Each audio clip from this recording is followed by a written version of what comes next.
Hi Gemini, thanks for watching. Right, so I hope you guys have had a good week. I'm going to have a look into the significance of whatever's going on in your life at the moment with this 3-card tarot spread, which I'm doing for the sign of Gemini. This is right at the end of July 2019, so at the end of Mercury retrograde is nearly upon us for one thing. And what is the first card today? 6 of Pentacles, here we are. Right, we look kind of as if we're resource rich when this card comes up. However, it's what to do with the resources, and are the resources actually with us, or do we need to do some more to bring them in?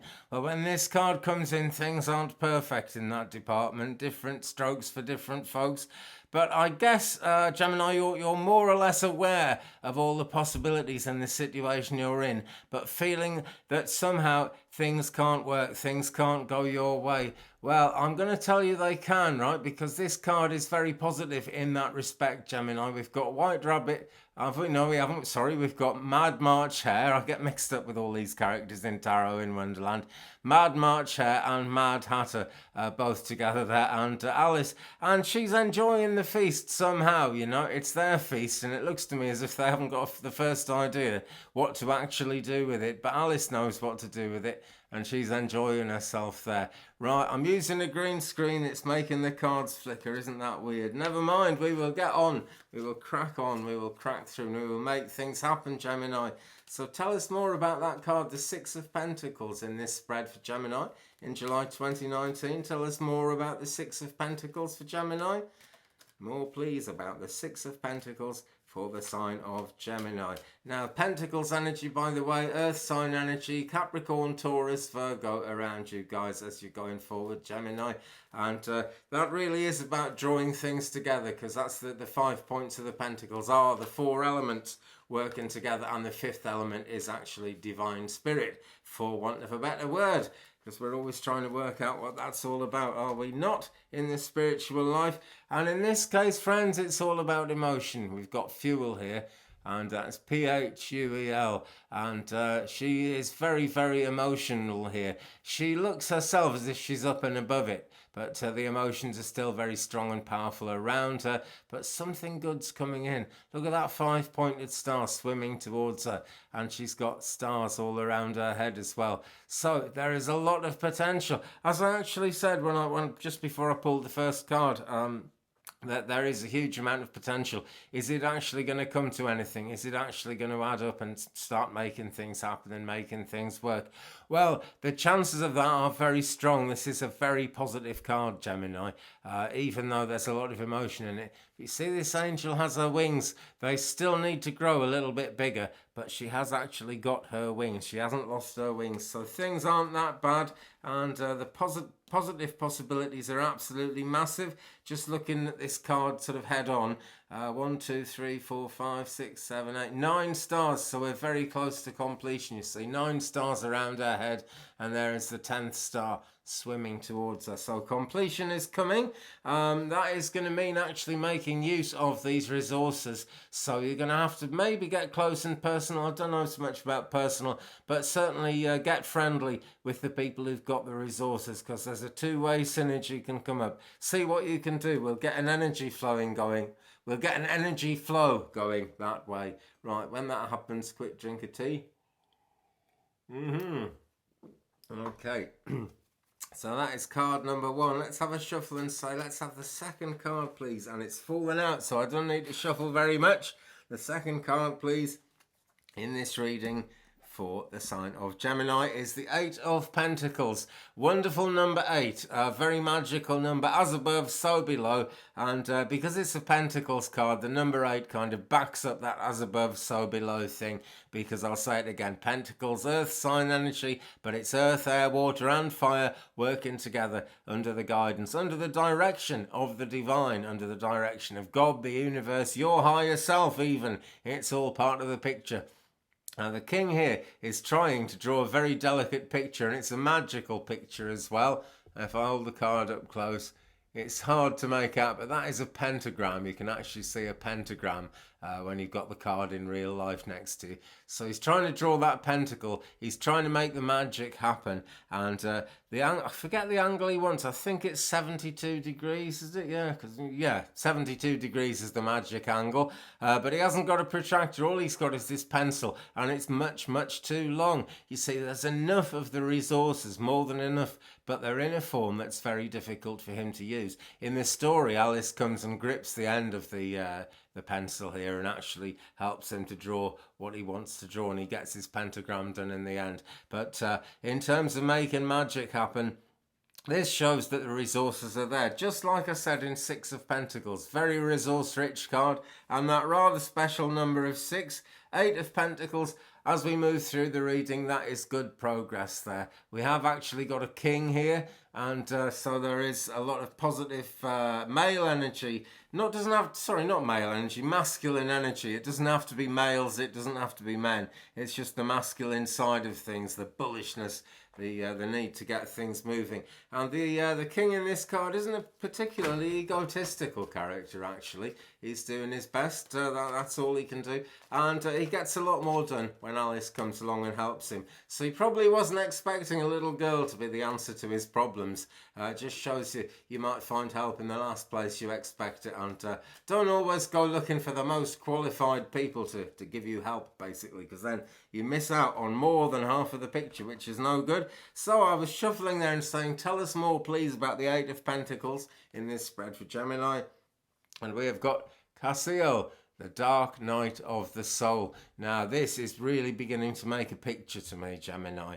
I've been through this. I think most of us on the spiritual journey have been through it. You have almost certainly been through it before. If not, get used to it, guys, because what happens is the divine is a mystery. Everything about it is mysterious, you know.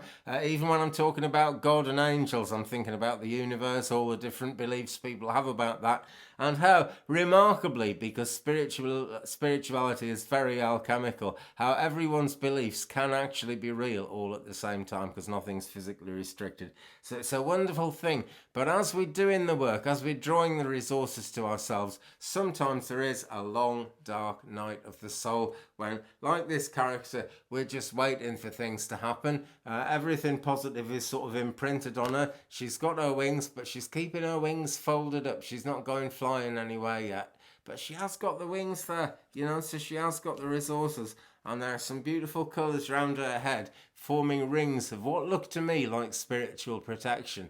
Okay, so as you go through this kind of time of trying to work out what to go on, what to do and what's going on, do be aware that answers can come. As I say, the answer in the 8 of Pentacles there comes from Alice, just from a child coming along to help.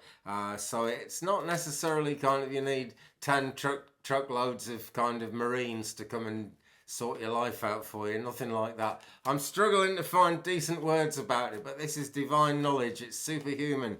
I'm struggling and doing my best with it, as best as I can. Okay, let's have another card, please, in the tarot reading for the sign of Gemini, which I am doing right now, right at the end of July, but which is for you to watch right now, whenever you're drawn to watch it, guys. If you're watching in the future, welcome. If you're watching now, welcome. It's really, really great. Couldn't do it without you. And the last card, last of the three, we'll do another oracle card, but the last of the 3 tarot cards today is number 15, 16, 17, got to count because it's Roman numerals, the Star. And there's rather a lot of green in this card, so it's strobing like wildfire. Nothing much I can do about it.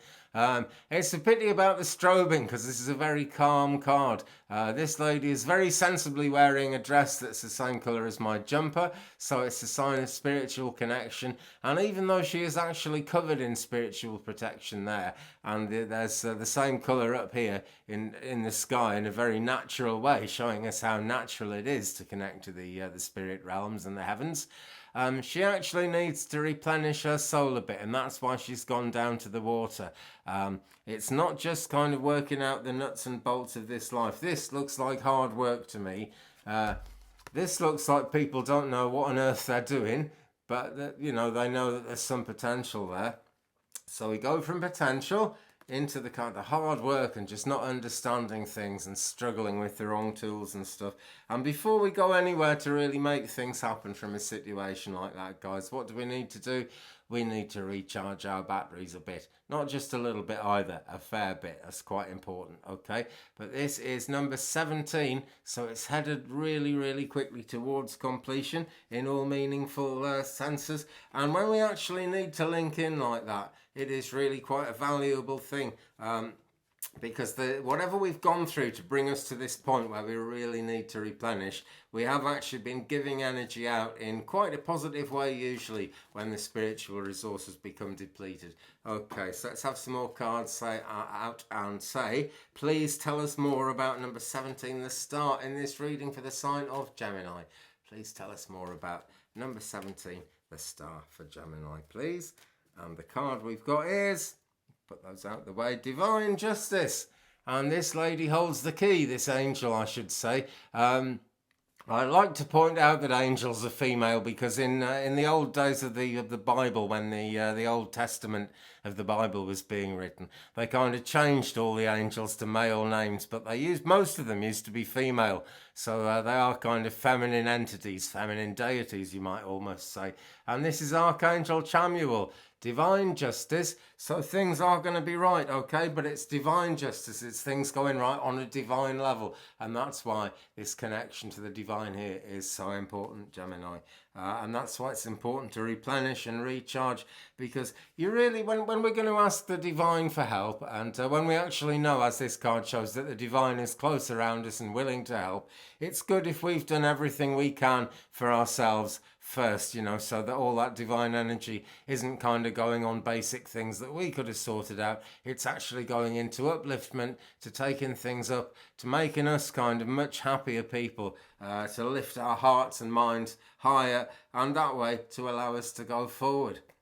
Okay, so this lady has the key to it, and there's going to be a bit of deciding because we've got a sword in it. That looks very much like a sword card to me, even though it's an oracle card. But divine justice is going to happen. It's just, you know, it's a dark night of the soul, you know, quite honestly. And that is what happens before divine justice, because there's a lot of working out to do. As I keep saying, it's on a superhuman scale. Now then, just before I started this reading, this card fell out of the deck in my hand. So I'm going to take this as a significator for the whole reading. It's the Five of Cups. And when this card comes up, we've got to be careful that we don't waste too much time worrying about the past. It can actually play into bereavement, different strokes for different folks. And if you've gone through that bereavement, I'm very sorry to hear that. And I do hope that things begin to mend soon. In this card, it's really about not spending your whole life grieving. That can be a very difficult concept if someone dear and close has just passed away. But generally speaking, you know, for the majority of people looking at this card, it's telling us, don't dwell on the past. Don't worry about putting the past exactly right. Remember, we've got the resources. Okay, and sooner or later we come out with divine justice. What more could you want? Right, Gemini, thank you very much indeed for watching. I hope you've had a great week. Hope you have a great week ahead. I will be back very soon. I'm trying to post 2 readings a day at the moment. I think the internet might just possibly allow me to do that. It'd be really good if it will. Thumbs up, please, if you've enjoyed this one. Subscribe, and don't forget to tap the bell when you subscribe so you don't miss anything. Big thanks to everyone who's watched. Big thanks to everyone who's subscribed. Leave me a comment, friends. We'll share the journey, and I'll be back again very soon. Peace.